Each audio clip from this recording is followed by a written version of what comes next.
claro.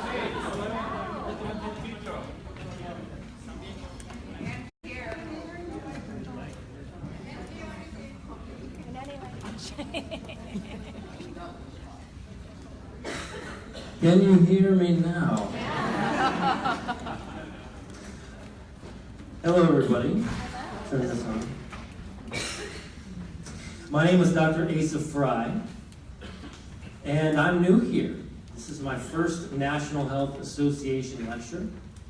This is the first lecture that I'm going to do completely in English. Right? Everybody understands English, right? If you don't understand English, come right up here and sit right here. So we have a residential health and education center located in beautiful San Juan, Puerto Rico. It is Puerto Rico, it's not Puerto Rico. We recently had a hurricane, and whenever anyone hears that we're from Puerto Rico, they immediately ask how we are. We are fine. Puerto Rico is recovering. Even if there wasn't a hurricane, we would still be recovering. So things are pretty much normal. First, I want to say thank you to all of you for being here. You should give yourselves a huge round of applause. You actually made it out here, and you are privileged to be here with some of these incredible speakers. These people understand the information, use it clinically, and in their own lives. And you can tell because we're all very good-looking people.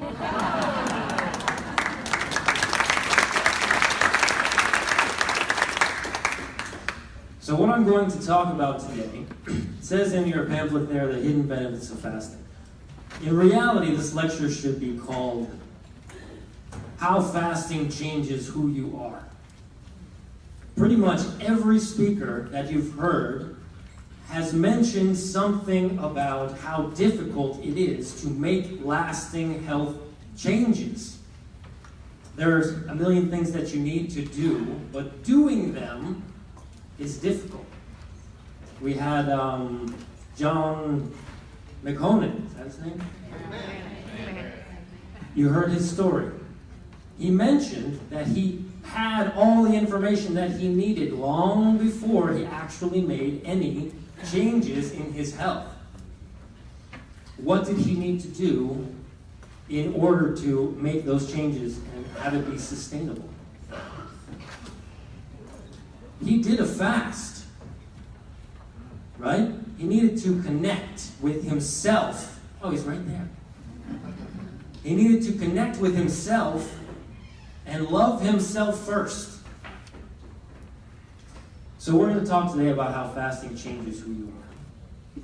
Our clinic in San Juan, Puerto Rico is focused on chronic disease reversal. We have an outpatient center where we see outpatients, and we have a residential center where we see fasting patients. This is the only center specifically for supervising, for physician-supervised fasts in Latin America. There is no one else doing this type of work. If you truly desire to live, you will cease trying to find shortcuts and magic tricks to life and learn the simple laws of being. Reorder, realign your life with the laws of nature. Right? This is Dr. Herbert Sheldon. Everybody knows who this is, right? You guys have heard of Dr. Herbert Sheldon. What is he talking about? Well, we're going to jump right into it. Do you guys ever look like this when you're driving the car? Right, sometimes you look over at the person next to you, and that's what he looks like. You know, like, what is he thinking about over there? When we wake up in the morning, usually the first thing that we do is we go to the bathroom. Right? Everybody wakes up and we go to the bathroom, and then we brush our teeth. And while you're brushing your teeth, you start thinking about something. You think about what you need to do that day.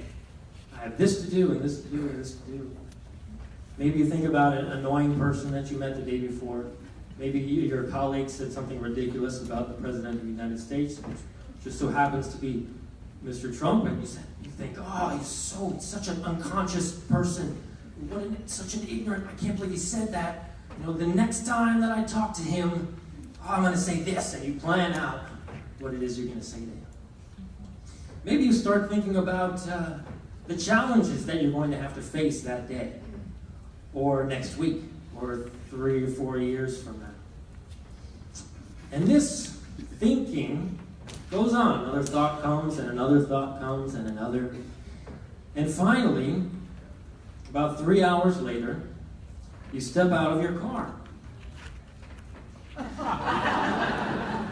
And you slide down your rope because you parked your car in a tree. Or maybe you didn't park your car in a tree. Maybe you actually made it to wherever it is that you wanted to end up. Maybe you made it to your office. And you step out of your car and you realize that you don't remember getting there. You don't remember the drive at all. In fact, you spent 3 or 4 hours in the morning and you can't remember any of it. Did you actually brush your teeth? Did you shake your... Did I shower? Did I use soap? Did I wash the important areas? You drove down the highway for a half an hour, an hour and a half, in a huge, heavy machine going 60 to 100 miles per hour, and yet you really don't remember the drive at all.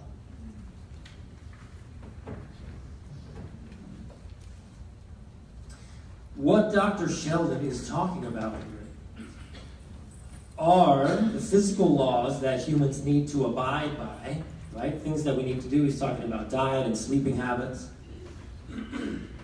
But he's also talking about a state of consciousness. He's using words like being and realign. A state of consciousness that is necessary in order to make healthy decisions and to maintain health. Most humans never actually are where they are. We are in a stream of our own thinking. We have just enough presence in the present moment not to bump into furniture when we walk across the living room, right? And sometimes you bump into the furniture, right? You hit the the living room table. Ah! And you go,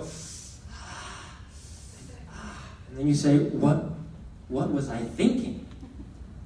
You certainly weren't thinking about avoiding the furniture. Are you all following me? Everybody's, yes, that's good.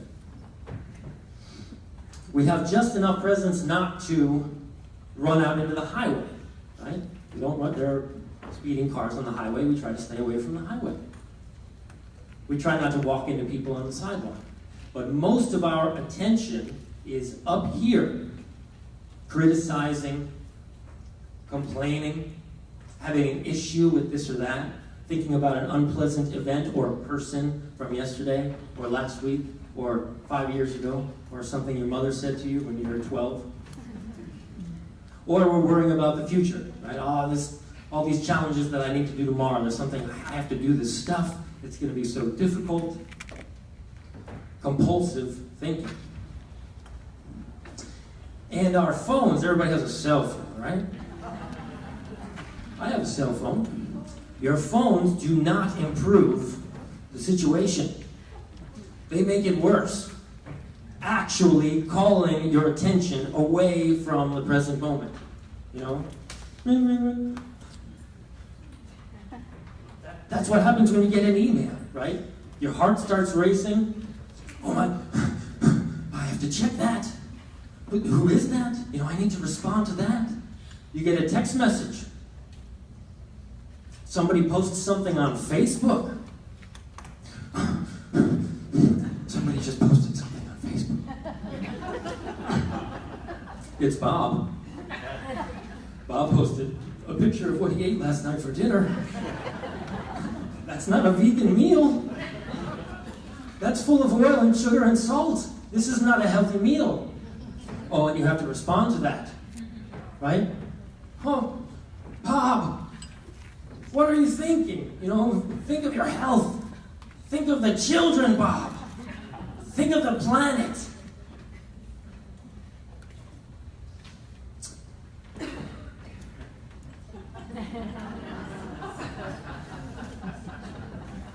We become attached to our routines, our titles, our achievements.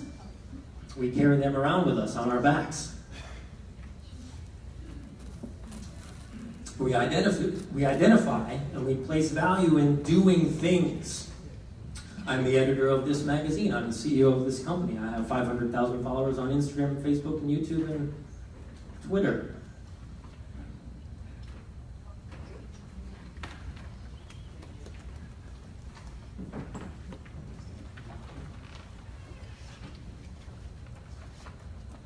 Now, what happens when we're unconscious, right? When we're not present? Well, we do this a lot. It's fate. Has anyone ever read Calvin and Hobbes? He's a fatalist.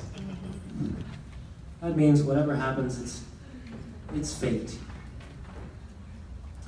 What happens when we're unconscious? Well, you'll find yourself waiting in line at the movie theater. Not the line for tickets. There's a line there for tickets, but you'll find that you wait in the line for food. I wouldn't call it food. These are things that you can put in your mouth and eat. Certainly not food, but you'll find yourself waiting there in line. These are foods that we know, that everyone knows, are the worst food you could possibly put in your body. Things that we know for sure that will damage you and poison you. And yet, there is a huge line for food. My wife and I go to the movies often, probably more often than I would like to go to the movies, but I love my wife, and so I go to the movies. And we wait in the line for tickets, and we buy the tickets, and then we walk by a line, a huge line, for food. It's a huge line. And people are waiting in line, and they're all happy and waiting in line. How do you rationalize being in that line? Well, you'll say something like this. You'll say, well, you know, I was at the movie theater, and well, I was a little hungry, and I saw there was a line for food, and I didn't eat anything beforehand, and I certainly didn't prepare any food to bring with me, and so, well, you know, there was nothing really that healthy there to eat, and, well, you know, you gotta eat. I had to eat something. I had to eat something, right? Give you another example. You go over to your grandmother's house or your cousin's house or a friend's house, and you know that they're going to have very unhealthy food there. But you don't prepare any food beforehand. You don't eat before. You don't bring any food with you. And so you're there, and you'll say, well, you know, I was there, and all my family was there, and they were all eating, and I didn't want anybody to feel bad. And I felt like people were judging me, and I was kind of hungry. And there wasn't any healthy food there for me to eat. And so, well, you know, you have to eat. I had to eat something. Just had to eat something. Can you all relate with that? We start making excuses. We say, oh, it's so expensive. It's so expensive. The bananas are 69 cents a pound. I just can't afford bananas. I mean, and who can peel bananas? It'll take me all day to peel all the bananas, and I don't have time for that. Who has time to do all that? You say, oh, no, my husband, he doesn't eat a healthy diet. So how can I eat a healthy diet if he doesn't eat a healthy diet? How can I eat a healthy diet when my kids don't eat vegetables? My kids don't eat vegetables. It's too hard. So, you know, that makes it difficult for me to maintain a healthy diet. And so we build this construct, this illusion that we are like Russell Crowe in Gladiator. Everyone knows that the movie, yes? What happens to him? It's terrible. It's awful. He loses his job. His whole family gets murdered. He gets sold into slavery, and then he has to fight to the death in the arena. And what happens at the end of the movie? That's right, he dies. He dies. And so that's the illusion that we create. Oh, it's so difficult. No one is supporting me. Everyone's against me. The whole world is against me. How could I possibly succeed?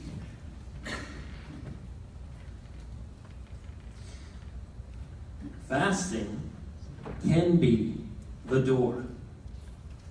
Fasting is the door. I call it a bridge to consciousness. How can we gain back control, gain back focus, put ourselves back at the number one priority? Well, it's easy. You do a fast. And I'm going to show you how that works.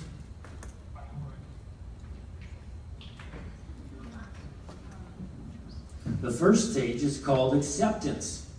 There are literally a million reasons to do a fast. There are a million. What do you want to do? You want to normalize your blood pressure? You want to eliminate the need for medication? You want to normalize your blood sugar levels? You want to eliminate some of your need for diabetic medication? You want to address a specific condition, a skin condition, an intestinal condition, an autoimmune disorder. You want to reboot your immune system. You want your immune system to respond normally to normal stimulus, to food, to the environment. Maybe you just want to look better. I want to look better. I want to look great. I want my skin to be brilliant. I want to have brilliant looking skin. I want to look fantastic. Maybe you want to lose weight. I want to lose some weight. I want to be able to obtain and maintain a healthy weight. Maybe you just think, I just need to rest. I work so hard. I really need to rest. I need the time enough to recuperate. There are literally a million reasons to fast. I can go on and on and on and on. All you need to do is pick one, or 5, or 6. All you need is one.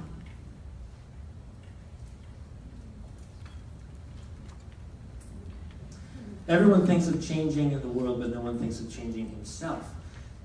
We get to, right? You don't have to do anything. You get to accept the challenge of a fast. What exactly does that mean, right? Well, there's a process that happens when we decide that we're going to do a fast.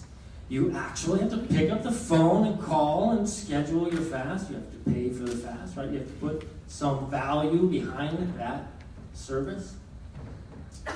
You get to sign some papers, right? There's paperwork. You have to fill out all these papers and an informed consent. I agree to do this, and there are no promises, and sign here and you sign there. You accept the agreement. The challenge is really this. That is the challenge.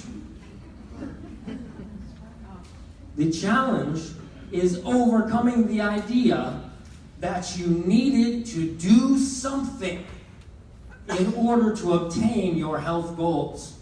You needed to add something. There's some therapy, there's some special type of superfood, there's some special type of juice, there's a pill or potion or powder or tincture or drop that I need to, add.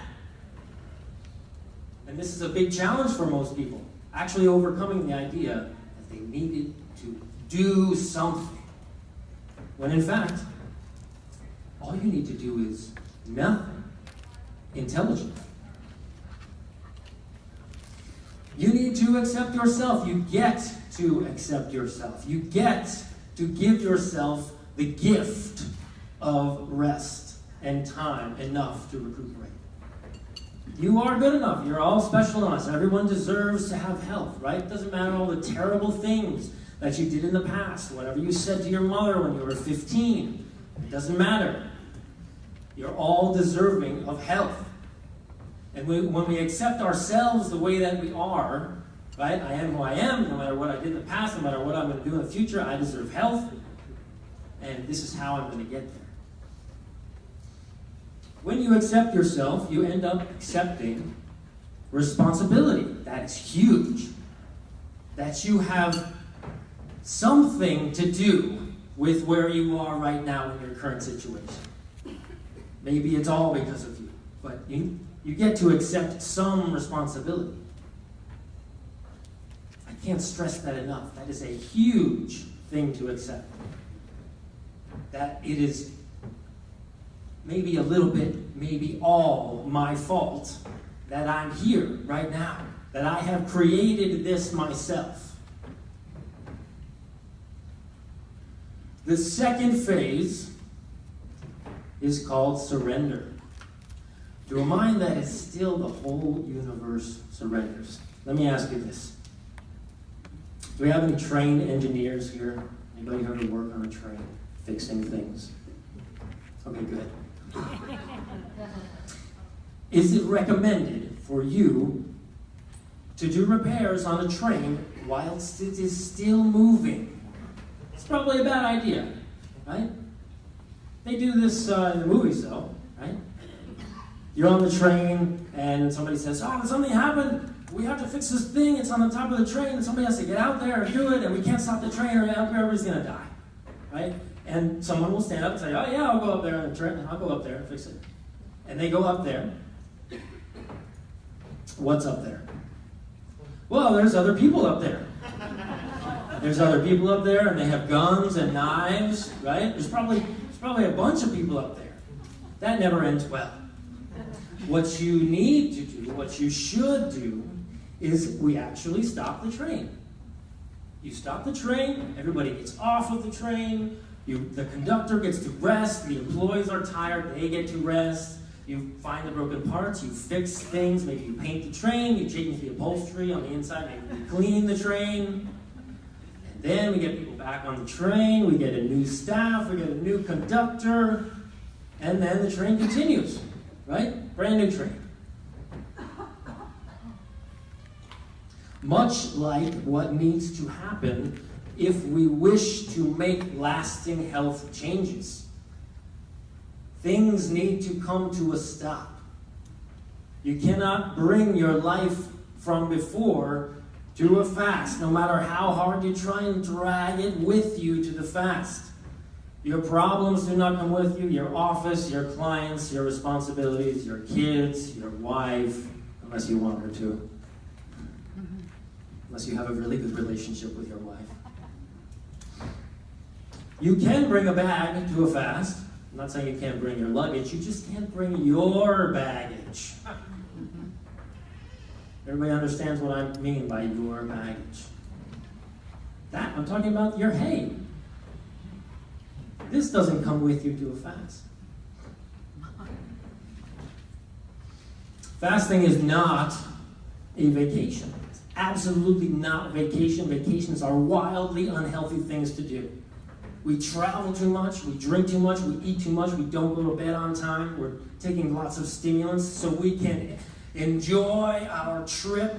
We're so busy enjoying our trip, and what happens? Well, you come back from your vacation and you're sicker than when you from before you left. That happens with everyone. Fasting is a ceasing of hostilities. Everybody puts down their weapons. This side, no weapons here, no hostilities here. Everybody puts down their weapons here, and everybody takes a break, and there is some, what? There's some peace.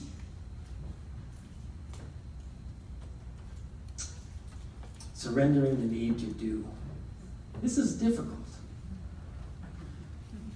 Most people come to a fast, and they have a list of things that they need to do during the fast. Oh, these are things I need to do during the fast because I didn't have time to do them in my previous life, so now that I'm taking a break from that life, I have all these things I need to do. I have this to do, and this to do, and this for my boss, and I'll do this for my kids, and I'll do this for my wife, and this one is for me. I'll do that one for me. And day 1, day 2, day 3 of the fast, I'll walk in, and they'll say, I couldn't get any work done today. I couldn't do anything. I just couldn't do it. I don't have the energy. I just don't want to do it. I don't want to do any of these things. But it's terrible, these people are counting on me. I have this list, and I have all this free time. And I want to fill up my time doing all these things. And then I'll come in on day 7 or day 10, and I'll ask them, how's that going? Are you getting any work done? And they'll say, what? You have a list. You had a list of things that you needed to do, right? You have all this time, and you needed to do this for your son and this for your boss, and they'll say, oh, no.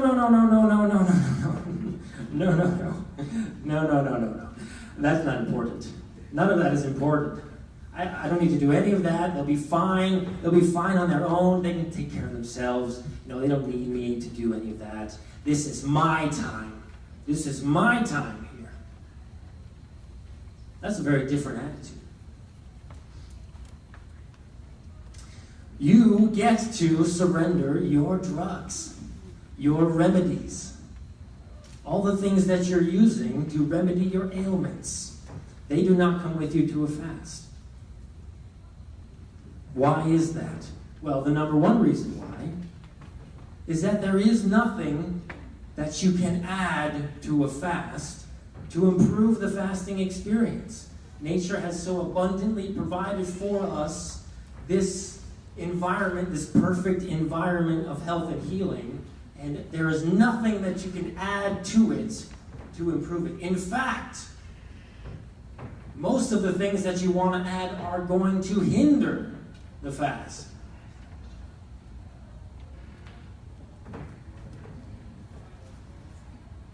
And nature does not need your puny aid. It's all there for you. But if you haven't overcome the idea that you needed to add something to your life, to your health program, then you won't realize it. You will have symptoms. Normal fasting symptoms are normal fasting symptoms. You get a headache, you have nausea, you get orthostatic hypotension, which is lightheadedness or dizziness. You don't feel well. Sometimes you feel terrible. You have back pain, neck pain, and body aches, and a rash. You have all sorts of symptoms. However, there are no remedies to use. What a concept! You actually now get to be present and experience your healing. Experience that symptom. Experience the headache.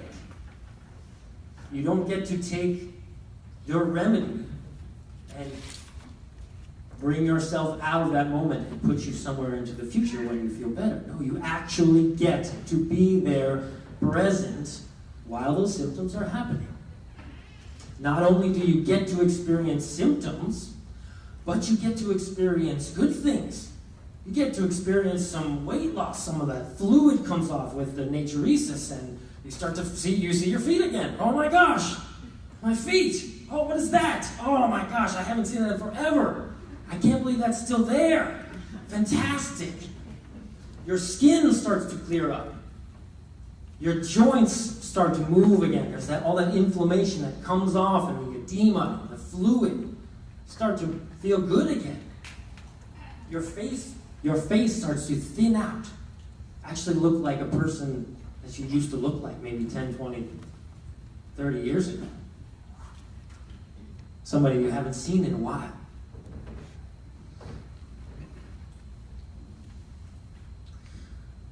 Most of all, what I see consistently in our clinic and in our practice is that fasting teaches us presence.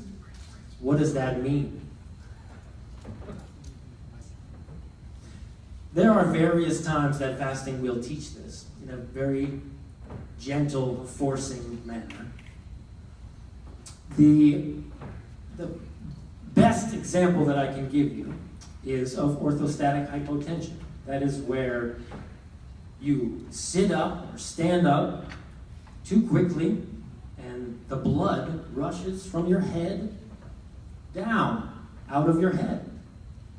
And you get dizzy and lightheaded, and you can fall. You go black, and you pass out. It will happen like this. You will be sitting, you'll be lying in bed, and then you'll sit up. You'll sit up, and you'll say, okay, it's time for me to go to the bathroom. And you have to plan out your journey to the bathroom. You sit up and you say, okay, well, I'm going to get up and I'm going to use this leg. I'm going to put it here. And then, then I'm going to go to the wall. And then I'll make my way to the bathroom. And you'll stand up, and for about one step, you'll think, okay, I'm doing real good. I'm doing fine. I'm going to make it to the bathroom. And by step 3, you realize that you're doing this, and you're on the floor. And you roll over on your back. And you take a deep breath in. Wow. And you start to feel better, and your vision comes back. You can finally see it again. You say, wow, I can see again. This is awesome. It's nice and cool here on the floor. I like this. Maybe you hear the whirring of the fan. And you feel the breeze of the fan. Oh, fans are just incredible. Whoever invented these fans, just brilliant. Maybe you smell something. Maybe you smell somebody cooking something next door. Dr. Joanna's made, she's drying bananas. That's definitely drying banana. That's oatmeal. She's making oatmeal with pineapple juice or granola. Maybe you see something. You look up at the ceiling and you say, oh my gosh, look at the spackle pattern on the ceiling. That's so beautiful. Must have taken them forever to do that. And then you realize that you're on the floor. You say, well, oh my gosh, I'm on the floor. How did I get here on the floor? Oh, that's right. Orthostatic hypotension. And my body knew exactly what it needed to do. It put me on the ground. It turned me over on my back. It knew exactly what I needed to do to improve and make that situation perfect. You say, wow, my body's so incredible. I can't believe it did that. With all of the terrible things that I've been doing to my body over the past 10, 20, 30, 40, 50, 60 years, I am still alive. What an awesome thing my body is. It does everything perfectly. So the conversation that you start to have with yourself changes dramatically from worrying about something that happened yesterday, thinking about something that happened 10 years ago, some annoying friend of yours at work, worrying about the future, and you actually begin to focus on the present moment, which is all there is. That's where all your power is right now.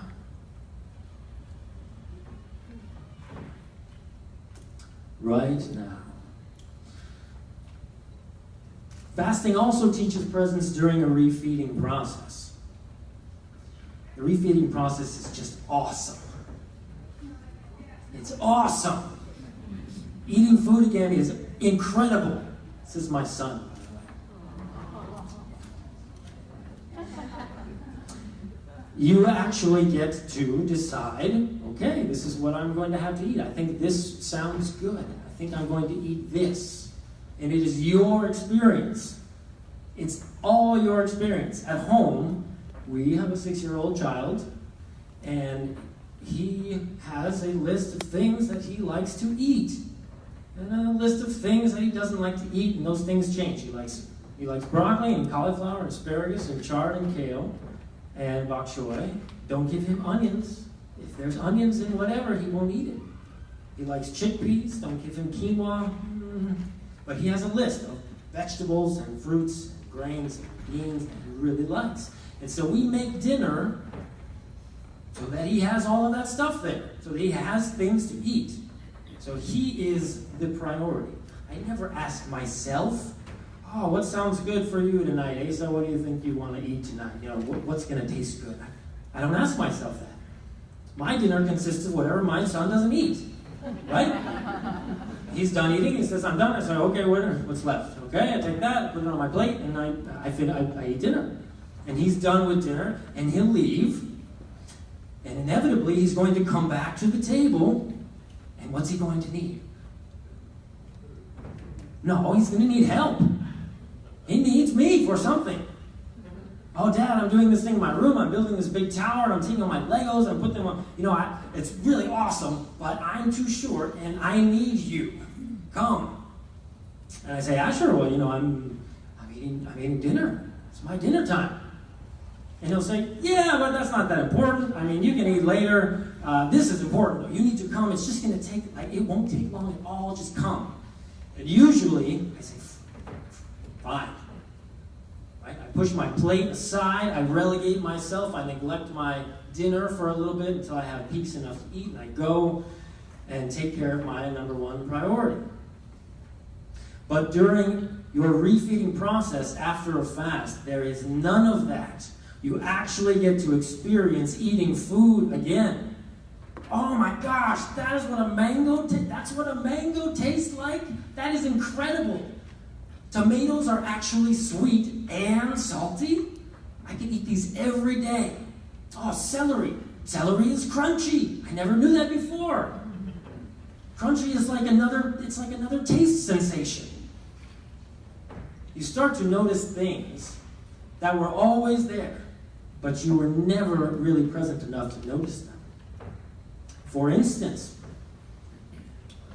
I just ate some watermelon and celery, and you know what? I'm full and I feel great.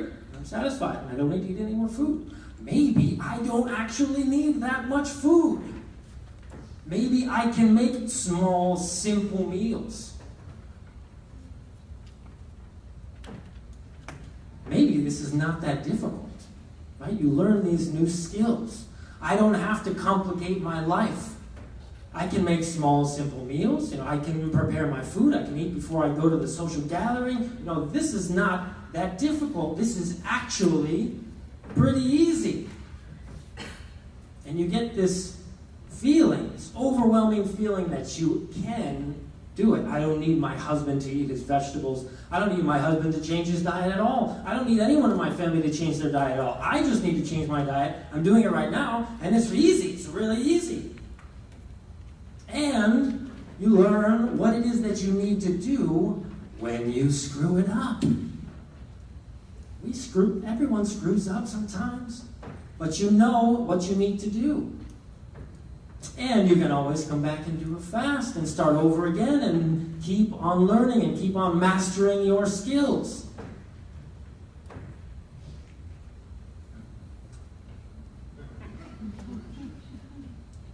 That's how I look when I eat asparagus. And that's what you'll look like when you eat asparagus after a fast. Even if you don't like asparagus now.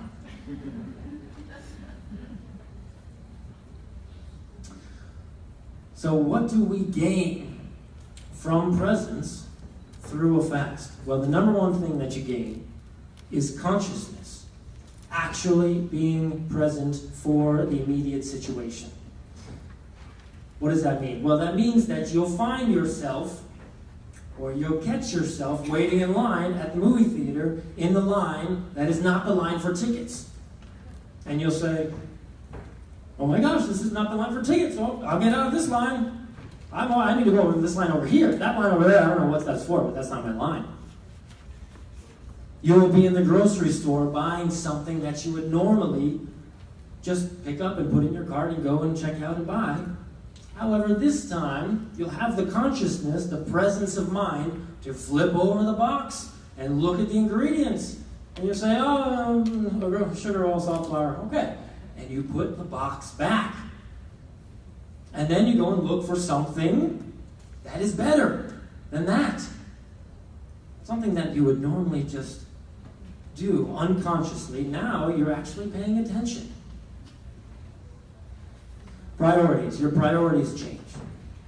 As you were not the priority before, as your health was not a priority, now it actually is a priority. You become the number one priority.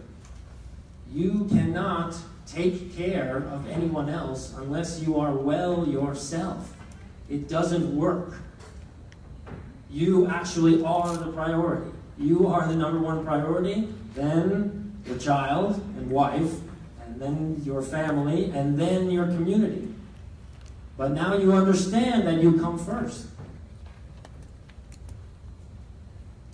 Things that were not clear before suddenly become clear. The things that are most important actually become clear. What is it that you want your health to look like? What is it that you want your life to look like? How do you want to feel? What do you want more of in your life? That's what clarity is. And now that we have clarity and presence of mind, you can now start focusing on those things. You can actually start focusing on things that you desire more of in your life and less on things that you don't want in your life. Things that damage you. Things that make your life more complicated and more stressful. And with all of these, you get a sense of ease, right?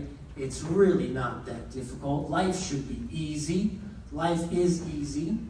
It's an adventure. That's where the joy and happiness and peace are found. It's found in the adventure, not at the finish line. It's found in the process. And you know what? It should be easy. It's supposed to be easy. And if it's not easy, you're doing something wrong. Or your focus is in the wrong area. With all of these together, we get a feeling of peace. Now, what is peace, actually? It's really just an overwhelming feeling that everything is okay, that everything is fine, and that everything is going to be fine. Everything's going to be just fine.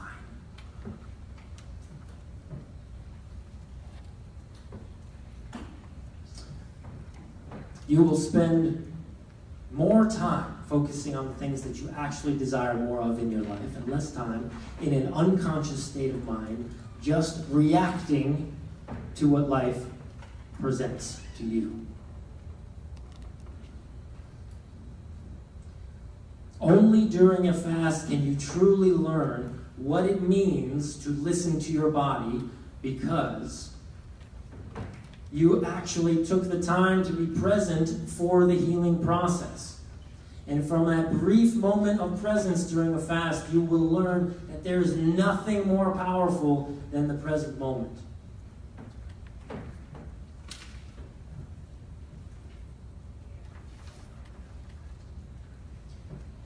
In my experience, I have seen consistently during a fast, not only sick people get well, right? That's great. We'd love to see that.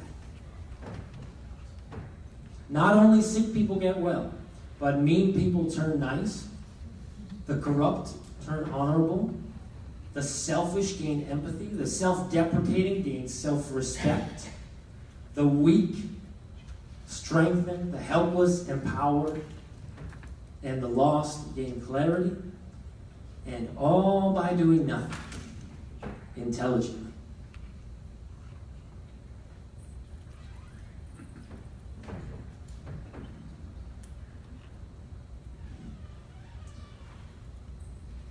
Thank you guys very much. My name is Dr. Asa Frey with Clínical Back to the Garden. You guys have been great.